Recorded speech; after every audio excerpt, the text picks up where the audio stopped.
انہوں نے جعلی آئی ڈیز بنائے مختلف لوگوں کے نام سے. جعلی آئی ڈیز کا مطلب یہی ہے یعنی کہ وہ جو گھوسٹ ملازمین ٹائپ ہوتے ہیں کچھ اس طرح کی آئی ڈیز بنا کے تو وہ رقم لی گئی ہے ان سے. فرض کریں کہ میرے نام سے مجھے پینشن دکھایا گیا, میرا شناختی کارڈ استعمال کر کے جعلی آئی ڈی بنائی گئی ہے, میرے نام سے کوئی اور تھا, اسی نام کو ایڈ کر کے انہوں نے بنا دیا اور میرا اکاؤنٹ بھی کھلوایا گیا بینک میں. اچھا, وہ پیسے بھی جا رہے ہیں. آپ حیران ہو جائیں گی کہ اس کو پکڑنے پہلے مینول تھا, مینول پہ چلاتے تھے. ٹھیک ہے, تو انہوں نے کہا مینول پہ اب اس کو بند کریں. ایک بہت ہی شاندار سسٹم لیا ہے, سیپ سسٹم کمپیوٹرائز. اب انہوں نے افسران نے اور ملازمین اس کا بھی توڑ نکال دیا. اس سیپ سسٹم میں جن ملازمین کے تنخواہوں کے یا اس کے پیسے جو جا رہے ہیں جی پی کے پینشن کے اکاؤنٹس میں, تو اکاؤنٹس کھلوا دیے گئے ہیں بینکوں میں. کیسے کھل گئے؟ میں 2 سال پہلے کی بات, اوریجنل اکاؤنٹ کھل گئے, اکاؤنٹ میں کروڑوں روپے جا رہے ہیں ان کے سالانہ. اور ایک ایک افسر جو ہے وہ کروڑ پتی ہو گئے, ان کے پاس اتنی بڑی گاڑیاں آ گئی ہیں کہ آپ حیران ہو جائیں گے. مجھے نیب کا ایک افسر بتا رہا تھا کہ حیدرآباد کے 17 یا 18 گریڈ کا کوئی افسر تھا, اس کا گھر حیدرآباد میں اس نے بنایا محل کی طرح. اچھا, 2 ارب روپے سے زائد لاگت تھی. تو ڈی جی نیب اس وقت کے تھے ڈاکٹر نجف قلی مرزا صاحب. جب ان کو اس کا بارے میں بتایا تو وہ خود چلے گئے دیکھنے کے لیے. انہوں نے کہا کہ میں 21 گریڈ کا پولیس گروپ کا افسر ہوں, میرے پاس ایک چھوٹا سا فلیٹ ہے, یہ 17-18 گریڈ کا 2 ارب روپے کا اس نے کہاں سے بنایا ہے. بالکل اس طرح سے بہت سی داستانیں ہیں, ان کے خلاف کارروائیاں ہو رہی ہیں, پھر بھی یہ باز نہیں آ رہے ہیں. اور فنانس کی جانب سے اپنے ملازمین کی نوکریاں ختم کی گئی ہیں, لیکن اے جی سندھ کی جانب سے ابھی تک کوئی خاص کارروائیاں ہمیں دیکھنے میں نہیں آ رہی ہیں. لیکن مغیری صاحب جب یہ معاملہ کھلا, جب یہ معاملہ سامنے آیا کہ جب تحقیقات کی گئی اس وقت تو کچھ سامنے نہیں آیا, لیکن اس کے بعد ملازمین نے خود ہی کہا جی ہاں جی ہم نے کوئی گڑبڑ کی ہے, تو اس کے بعد کوئی تحقیقات کی گئی؟ میں وہی تو بتا رہا ہوں کہ نیب کی تحقیقات میں ملازمین گرفتار ہوئے, جیلوں میں گئے, ریکوریز ہوئی. ٹھیک ہے, ریکوریز ہوئی, ان کے گھروں پہ چھاپے پڑے. جی ہاں ہوئی, ان کی نوکریاں چلی گئیں. لیکن جو بعد میں آئے انہوں نے اتنے پیسے کمائے کہ وہ خود بھی کھا رہے ہیں, اوپر اے جی سندھ میں جو ان کے معاونین بیٹھے ہیں یا محکمہ خزانہ میں جو ان کو سپورٹ کرنے کیا فائدہ ہوا مغیری صاحب ایسی تحقیقات کا؟ کیا فائدہ, ریکوری کا کیا فائدہ کہ آنے والوں نے اس سے بھی زیادہ کھا لیا ہے. یہ بڑے استاد ہیں, آپ دیکھیں نا, بس یہ سمجھ رہے ہیں کہ کروڑوں روپے کے گیم کر کے نکل جاؤ, نوکری چلی جائے, کوئی بات نہیں, پھر اپنا کاروبار کرو. تو یہ سلسلہ ختم نہیں ہو رہا ہے. دوسری جانب 2 سالوں سے جو جینین پینشنر اور جی پی فنڈ والے تھے, اب انہوں نے اوور پیمنٹ کی. مثلاً یہ ہے کہ سندھ گورنمنٹ کی جانب فرض کرو کہ جی پی فنڈ کے لیے پینشن کے لیے کوئی 50-70 ارب روپے رکھے جاتے تھے سال میں. ٹھیک ہے, جب اوور پیمنٹ کی تو پیسے ختم ہو گئے. تو اب پیسے kیسے آئیں, کہاں سے آئیں؟ تو نتیجے میں سال پہ ایکسٹرا 200 ارب روپے رکھے گئے ہیں تاکہ جن غریبوں کے پیسے, جن مستحقین کے پیسے جو نوکری پوری کرنے کے بعد ریٹائر ہو گئے, جن کے بچوں کی شادیاں کرنی ہیں, جنہوں نے گھر بنانے ہیں, جنہوں نے کوئی اور کام کرنے ہیں, 2 سالوں سے وہ انتظار کر رہے ہیں کہ ہمیں جی پی فنڈ اور پینشن کے پیسے ملے تو ہم کچھ کر سکیں. تو سرکار کی جانب سے اس سال اس کو محسوس کرتے ہوئے 200 ارب روپے ایکسٹرا رکھے گئے ہیں تاکہ جو واجبات ہیں وہ ادا کیے جائیں. لیکن یہ لوگ باز نہیں آ رہے ہیں. ابھی تازہ جو ہے 5 اضلاع کے بارے میں جیسے بتا چکا ہوں کہ حیدرآباد, جامشورو, مٹیاری, دادو, نوشہرو, فیروز کے بارے میں جو آڈٹ کی ٹیمیں گئی ہیں وہاں آڈٹ کرنے, تو ان کو انہوں نے ریکارڈ بھی نہیں دیا. اب ریکارڈ دے رہے ہیں تو پھنس رہے ہیں. تو اس وجہ سے وہ کوشش کر رہے ہیں کہ آڈٹ والوں سے کچھ معاملہ کریں, کچھ اے جی سندھ سے, کچھ کسی سے کر کے اس معاملے کو پھر دفن کرے. بالکل ایسا ہی ہے. ناظرین, کرپشن ہوتی ہے, ایری بھی ہوتی ہے, اور اس کے بعد کارروائی بھی عمل میں لائی جاتی ہے اور اس کی روک تھام کے لیے اقدامات کیے جاتے ہیں. لیکن وہ اقدامات کس کام کے اگر ہم اس گورکھ دھندے کو بند ہی نہیں کر سکتے, اس کو روک ہی نہیں سکتے؟ سوال یہ ہے کہ اس کو روکا کیسے جائے گا, اس کی روک تھام کیسے کی جائے گی؟ حکومت کو اس حوالے سے سیریس ہو کے سوچنا پڑے گا. واپس آئیں گے ایک بریک کے بعد.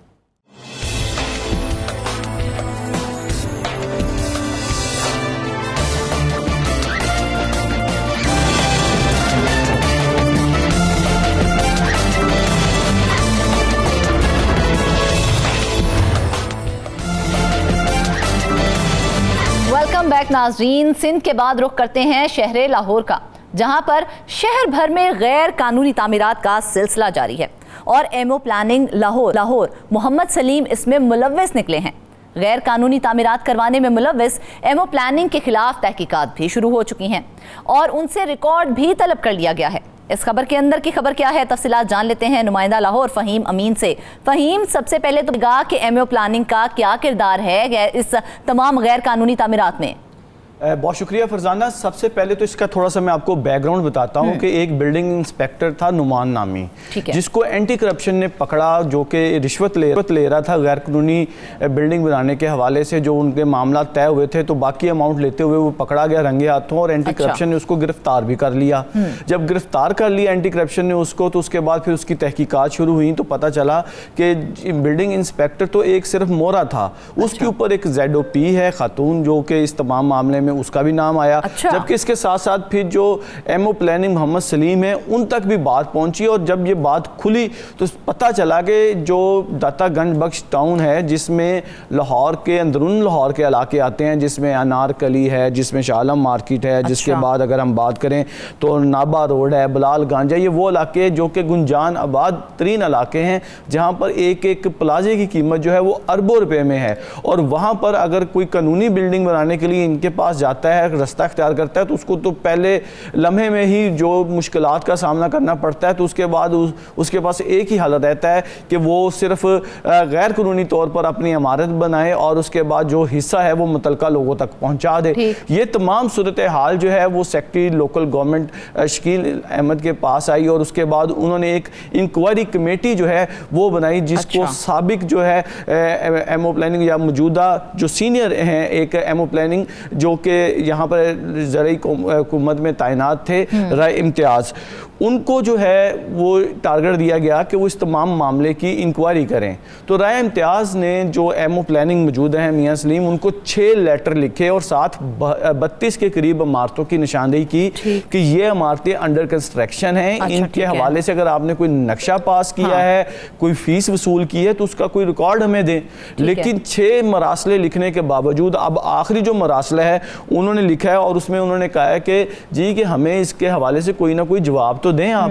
بالکل کہ بھی کہ ان بلڈنگز کے حوالے سے کچھ کوئی تفصیل ہے۔ تو ابھی تک ان کو کوئی جواب نہیں دیا گیا، اور اس کا واضح اشارہ یہ ہے کہ ان کے پاس فی الوقت اس کا کوئی جواب ہی نہیں ہے کہ یہ جو 32 غیر قانونی بلڈنگز بن رہی ہیں، ان کے اوپر کسی قسم کی کوئی ریونیو کلیکشن ہوئی ہے، کوئی نقشہ پاس کیا گیا ہے، کسی قسم کا کوئی ریکارڈ نہیں دیا جا رہا۔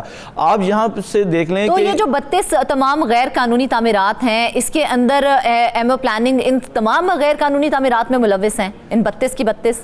دیکھیں جی، جو اس کی ہرارکی ہے وہ تو یہی ہے کہ سب سے نیچے بلڈنگ انسپیکٹر ہے، اس کے بعد ZOP پلاننگ ہے، اس کے بعد پھر ایمو پلاننگ ہے۔ تو ایمو پلاننگ جو ہوتا ہے اس نے نقشوں کی باقاعدہ منظوری دینی ہوتی ہے، اور اس کے پاس اس ریکارڈ کا موجود ہونا ضروری ہے، تاکہ اگر کوئی ریکارڈ، اگر آپ کے پاس ریکارڈ نہیں ہے اور آپ کوئی بلڈنگ بن رہی ہے تو غیر قانونی اگر بلڈنگ بن رہی ہے تو اس کو بھی روکنے کی ذمہ داری تو انہی کی تھی، اور یہ روکنے کے لیے تیار نہیں، اور اس کے اوپر پھر انکوائری ہوئی ہے، اور ہماری ذرائع سے بات ہوئی تو ان کا یہ کہنا ہے کہ جو رائے امتیاز ہیں وہ تو انکوائری کرنا چاہ رہے ہیں، لیکن ان کے ہاتھ اس لیے باندھے جا رہے ہیں کہ پیچھے سے جواب ہی نہیں آ رہا۔ اس لیے انہوں نے کہا ہے کہ جی کہ ہم لوگ پھر چیف ٹاؤن پلانر جو ہیں، چیف میونسپل آفیسر جو ہیں، اور ایڈمنسٹریٹر لاہور DC جو لاہور بھی ہیں رافع حیدر، ان کو بھی وہ مراسلہ لکھیں گے اب، تاکہ ان کے علم میں بھی لایا جائے کہ یہ جو بلڈنگز غیر قانونی طور پر بن رہی ہیں، اس کے حوالے سے ریکارڈ جو انکوائری کمیٹی مانگ رہی ہے اس کو فراہم کیا جائے۔ اب اگر آپ یہ دیکھ لیں کہ 32 بلڈنگز تو یہ ہوگی، ابھی تو انہوں نے مزید انکوائری کرنی ہے کہ جو نو کمپاؤنڈیبل، یہ 32 تو وہ ہے نا جو انکوائری کے بعد سامنے آئی ہیں، اس کے علاوہ کتنی ہیں ابھی ان کا حساب ہونا باقی ہے؟ جو ہمارے ذرائع ان کا یہ کہنا ہے کہ 600 کے قریب بلڈنگز جو ہیں اس وقت جو MCL کی حدود ہے وہاں پر بن رہی ہیں، اس کے حوالے سے متعدد شکایات جو ہیں وہ اہل علاقہ کی جانب سے، مختلف جو نجی ادارے ہیں ان کی جانب سے انتظامیہ تک پہنچائی جاتی ہیں، لیکن انتظامیہ اس کے اوپر کوئی ایکشن نہیں لیتی۔ اگر آپ یہ دیکھ لیں کہ صرف واگا زون کا جو علاقہ ہے وہاں پر اتنی غیر قانونی تعمیرات ہیں، اور اس حوالے سے باقاعدہ طور پر تصویروں کے ساتھ ان کو رپورٹ کیا گیا ہے کہ یہ بلڈنگ، یہ شادی ہال، یہ مارکیاں، یہ پلازے غیر قانونی طور پر بن رہے ہیں، اور اس کی باقاعدہ انہوں نے رپورٹ بھی جاری کی ہے، لیکن اس کے خلاف کوئی کارروائی نہیں کی جا رہی۔ اب اس کا سب سے بڑا نقصان کیا ہے؟ سب سے بڑا نقصان یہ ہے کہ ایک تو سرکار کو ریونیو کی مد میں نقصان ہو رہا ہے، دوسرا اس کا نقصان یہ ہے کہ جو بلڈنگ بنائی جا رہی ہے جس کا نقشہ پاس نہیں کروایا جا رہا، جب نقشہ پاس نہیں کروایا جائے گا تو اس بلڈنگ میں نہ تو بنیادی ضروریات ہوں گی، نہ وہاں پر فائر سسٹم لگے گا، نہ ایگزسٹنگ سٹیئرز ہوں گی، نہ کوئی ایس او پیز جو حکومت کی جانب سے مقرر کی گئی کسی بلڈنگ کو بنانے کے لیے، اور پارکنگ کے حوالے سے بھی جو ایس او پیز ہیں اگر اس کے اوپر بھی عمل درآمد نہیں کروایا جائے گا تو اس بلڈنگ کے اوپر تو پھر وہ جو بلڈنگ بنانے والا ہے وہ تو اپنے شاید 50-40 جتنے بھی لاکھ بچانا چاہے بچا لے گا، لیکن لوگوں کی زندگیاں بھی اس حوالے سے خطرے میں ڈال جائیں گی۔ لائف ایٹ رسک آ جائے گا نا جب اس کے اندر بیسک ضروریات جو ہیں وہی نہیں ہوں گی جو ایک بلڈنگ کے اندر ہونی چاہیے۔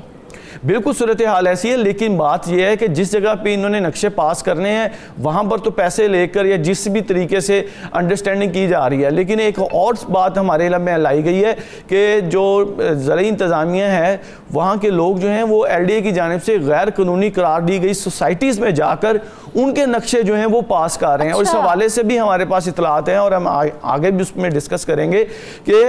نقشہ پاس کرنے کی بنیادی شرط تو یہی ہے کہ جس جگہ پر وہ گھر ہے یا مکان ہے وہ کوئی قانونی جگہ ہے، کوئی وہاں پر کوئی سوسائٹی ڈکلیئر کی گئی ہے، کیونکہ جب اس طرح کی آبادیوں میں جا کے نقشے پاس کیے جاتے ہیں تو وہاں پر جب سیوریج کے مسائل آتے ہیں، جب الیکٹریسٹی کے مسائل آتے ہیں تو وہ ذمہ داری پھر حکومت کی بن جاتی ہے، جبکہ یہ تمام ذمہ داریاں جو ہیں جن لوگوں نے وہ سوسائٹیاں بنائی ہیں ان کی ہوتی ہیں۔ تو یہ اور سوال اٹھایا جاتا ہے حکومت کے اوپر کہ حکومت نے اس طرح کی کیوں تعمیرات کرنے کی اجازت دی؟ بھائی حکومت تو کہتی ہے کہ اس کے اوپر چیک اینڈ بیلنس رکھیں، جو نیچے والا عملہ ہے وہی سارے وہ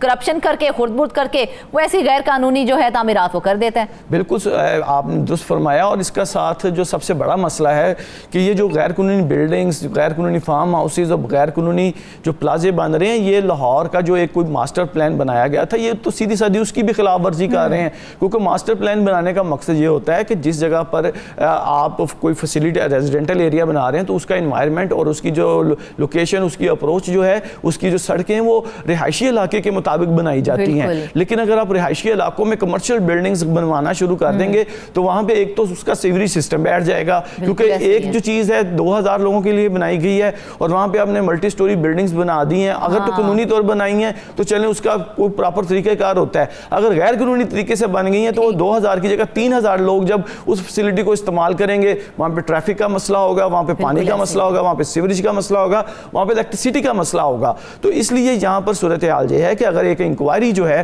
وہ ہو رہی ہے تو اب جو زرعی انتظامیہ ہیں، جو ایڈمنسٹریٹر لاہور رافع حیدر ہیں، ان کا بھی اب بنتا ہے کہ فوری طور پر اس انکوائری کو کنکلوڈ کیا جائے۔ آپ کو یہ بھی میں بتا دوں کہ لوکل گورنمنٹ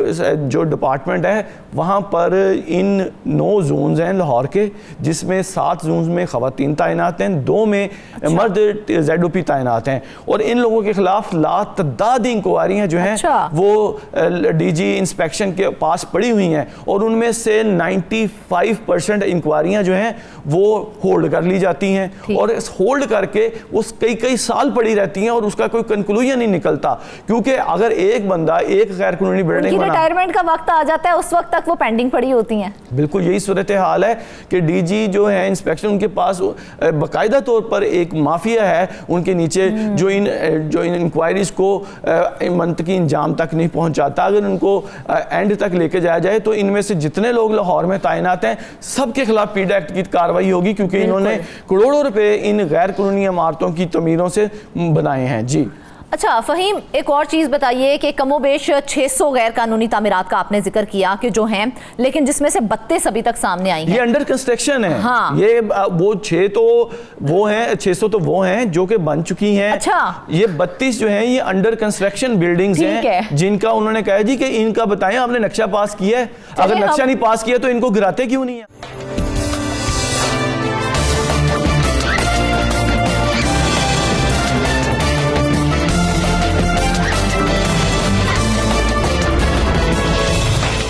یہ 32 جو ابھی تک غیر قانونی تعمیرات ہیں جنہیں ابھی کمپلیٹ ہونا ہے، یہ اب تک سرکاری خزانے کو کتنا نقصان پہنچا چکے ہیں اگر ہم صرف 32 کا ایسٹیمیٹ لگائیں تو؟ دیکھیں عام طور پر اگر کوئی کمرشل عمارت ہوتی ہے نا تو کمرشل عمارت کا نقشہ اور اس کی جو ہوتے ہیں معاملات وہ لاکھوں میں ہوتے ہیں، ٹھیک ہے, اسی طرح اگر کوئی رہائشی عمارت ہے تو اس کے بھی کچھ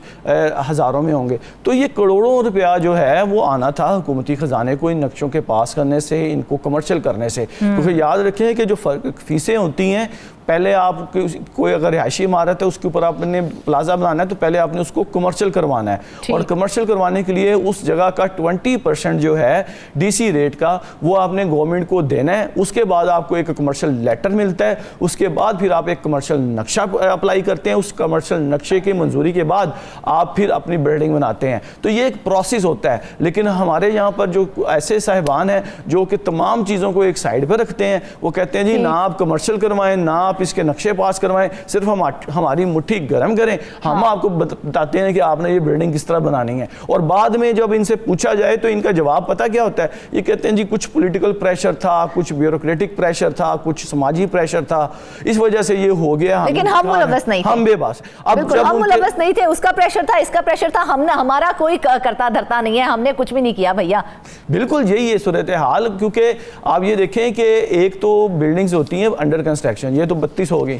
کچھ بلڈنگ ایسی ہیں جہاں پر ایسی وائلیشنیں کی گئی ہیں کہ اگر آپ نے 3 منزلہ بلڈنگ کی اپروول لیا, آپ نے 8 منزلہ بنا لی. یہ ایسی وائلیشن ہے جس کا کوئی جواب ہی نہیں ہے اور اس کا کوئی حل بھی نہیں ہے. مسئلہ تو یہ ہے کہ اس کو فوری طور پر پھر اس کے خلاف ایکشن لینا چاہیے. اس طرح کے ایکشن جو ہیں وہ نہیں لیے جاتے. صرف کہا جاتا ہے جی کہ ہر مہینے ہمارے لوگ آ رہے ہیں جا رہے ہیں, ان کو آپ نے خوش رکھنا ہے. اور اندرون لاہور عموماً آپ کو جو ٹریفک کے مسائل پہ درپیش نظر آتے ہیں, وہاں پر جو سیوریج اور وہاں پر جو الیکٹریسٹی کے ایشوز نظر آتے ہیں, کیونکہ وہاں پر جو قانونی طور پر جو چیزیں ہوتی ہیں, قانونی طور پر جو وہاں پر